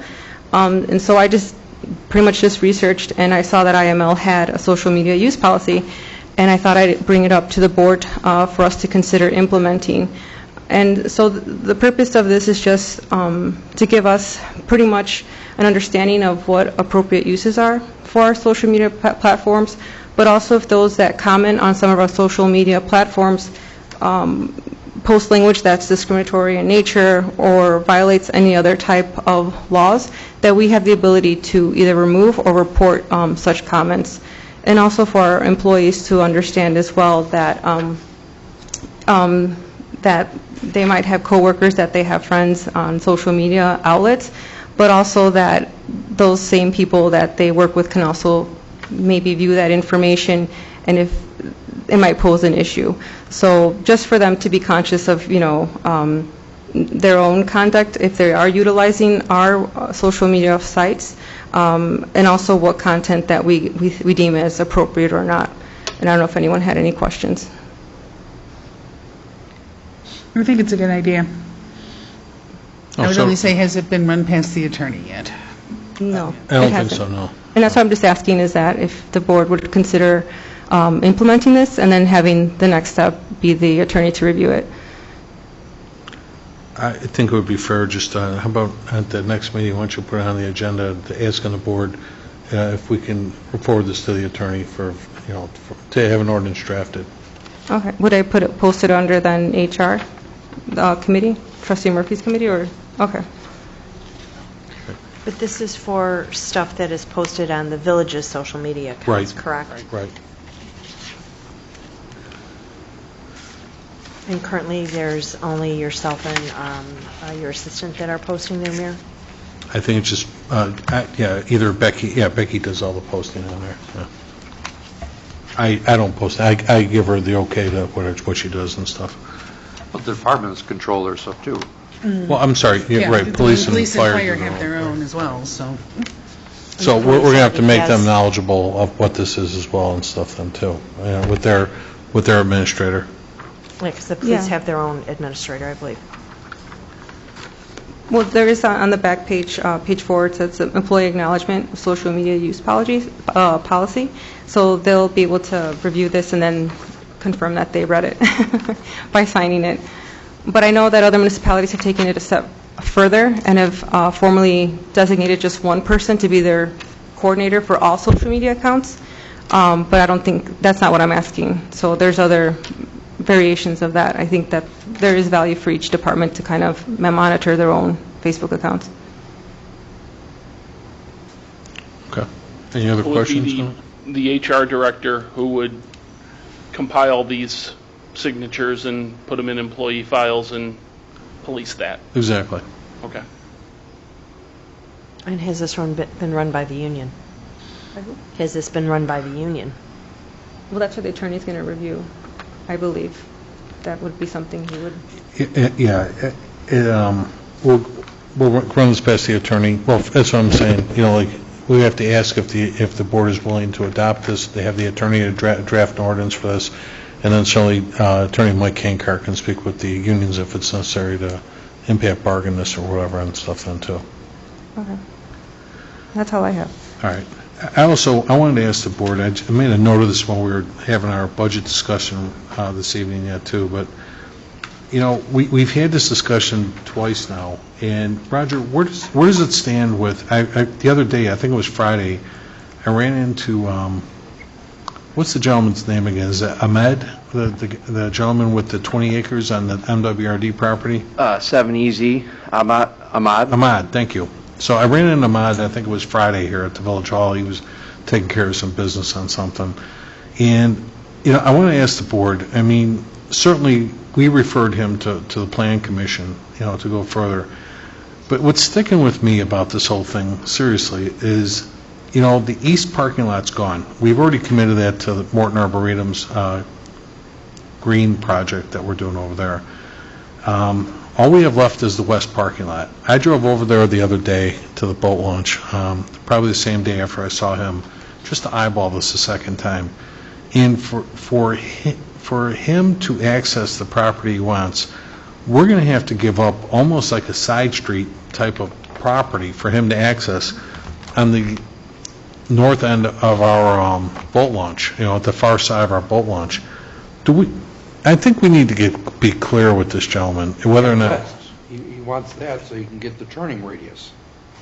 So he wanted a west portion of that parking lot. I think what he was asking for is 35 feet of that north part of the boat Of the west launch, lot, right. so that he can make the turn in, or he would also like to take over the entire lot, which I don't think that we're in favor of. But what he's asking for is 35 feet of the northern portion of the east lot. So, well, Commissioner Triben pointed out to us, there could be benefit to us with extending water mains and whatnot. And Dan, off the top of your head, what was the cost to us on that again, then, to a ballpark? Was it maybe $500,000? Mm-hmm. That's what I thought.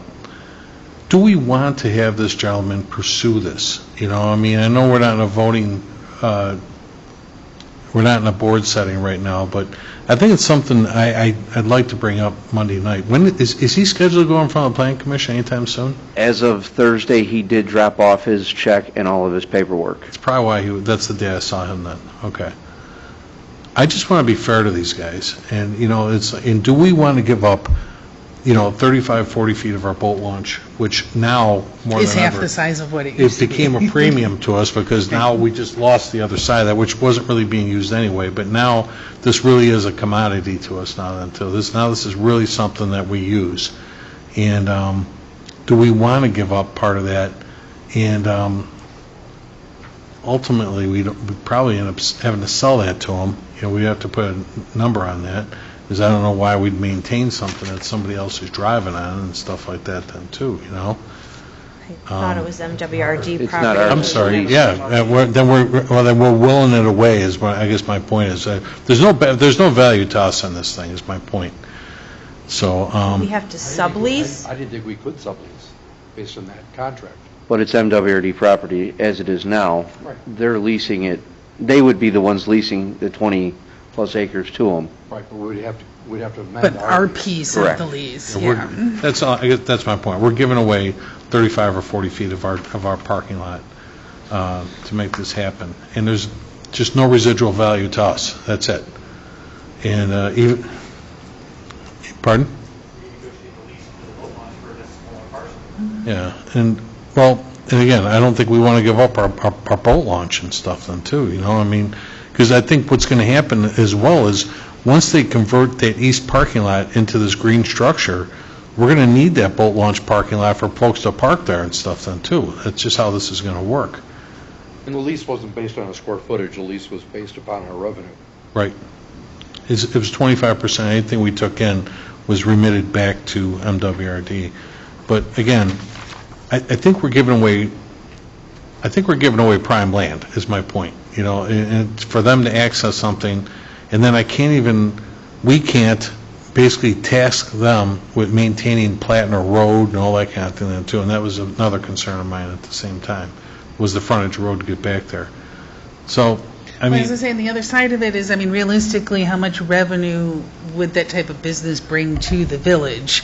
Since it's just basically overnight truck parking, we don't have any access fees or storage fees for the overnight parking. You have a business license, and you're going to have, they said retail sales, but the retail sales are minimal. Yeah, and even the diesel fuel, you're going to have to reach for. The closest thing might be the gas and wash or something like that, but it's nothing right there. Right.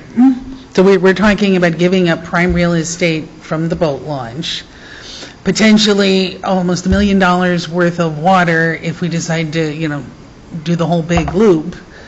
And $250,000 in road infrastructure improvements. Which will have to be ongoing. And I'm not seeing enough return on that investment.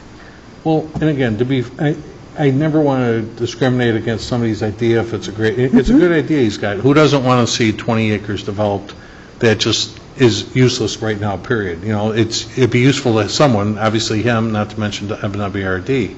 But to us, we have to give up part of our parking lot for them to get there, and that's where I'm stuck. Not to mention the maintenance on that road. And the other hard part is that truck exit out of that roadway right next to the bridge. It's a terrible location. I mean, I'm surprised that we don't have more issues with those, Inga. I'd like to come back to the board maybe next week, and let's make a decision on whether or not, I don't want this guy just, you know, moving forward, chasing things to the point where he's a good businessman, and he's obviously fixated on trying to create something great. But I'm going to speak with our attorneys as well, especially Mike Kankar. He's big on the plan and zoning and whatnot then too. And I'll let everybody know next week if there's any value to us on this and stuff then too, because I'm having a hard time giving up part of that parking lot right now. That's where I'm stuck. And especially once all this money from Morton Arboretum is spent on the east parking lot, parking becomes more of a premium, especially once we have some boaters in there and stuff then too. I mean, nobody's coming out to that green space in the winter. So they're all going to show up when there's boats and this and that, and it's going to be a jamboree over there, and all of a sudden we're giving up our parking lot. So. Jamboree. You know what I mean? You know, it's like a lot of activity. You know, you're going to see the picnic bench getting some use and stuff then, you know. So anyway, I want to bring that back to everybody next week, and I want to show the professional courtesies as we have to 70Z, but I don't want to waste anybody's time. That kind of thing then too. I want to see how the board feels about this. We'll do it in a board setting next week. Okay.